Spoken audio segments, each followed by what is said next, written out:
Now, speaking of peace and stability, South Korean and U.S. troops are on their highest alert since 2006 after Pyongyang renounces truce with the Allied forces. The North has also threatened to strike any ships trying to intercept its vessels. My colleague Lina has more. South Korean officials say combined South Korea-U.S. Forces Command has raised its surveillance from level 3 to level 2. A military spokesman said last time the alert level was that high 3 years ago when the DPRK conducted its first nuclear test.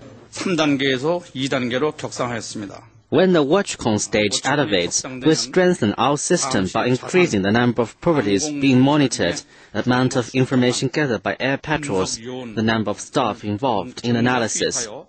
대북 감시 태세를 더욱 강화하게 됩니다.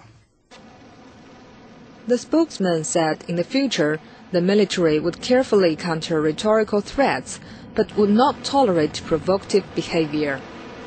South Korean news reports that Seoul has moved a 3,500-ton destroyer into waters near the disputed western maritime border. Smaller, high-speed vessels were keeping guard at the front line. South Korean officials say, so far, they see no peculiar movements in the DPRK.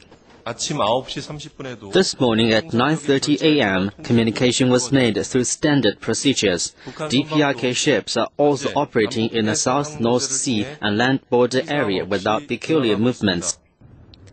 The spokesman said currently 4 DPRK ships are operating in the South waters. Lina, CCTV.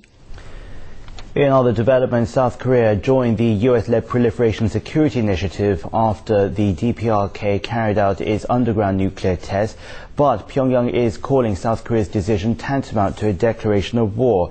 The DPRK army says it will no longer honor the truce that kept the peace between the two Koreas since 1953. Meanwhile, South Korea is accusing Pyongyang of seriously distorting its decision to join in the PSI initiative, calling Pyongyang's response a groundless misconception.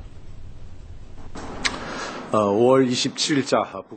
DPRK's army statement is a groundless misconception, and it is seriously distorting our government's decision to be a part of the PSI program to prevent the spread of weapons of mass destruction, which 94 nations have already signed up to.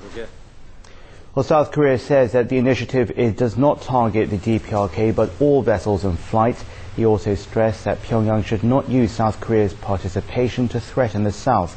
But Pyongyang claims the main purpose of that initiative is a naval blockade that includes checking and detaining its vessels in public waters. Meanwhile, the DPRK says through its official media Thursday that the country is preparing for an American-led attack. It's threatening that even a small skirmish or incident could lead to a nuclear war.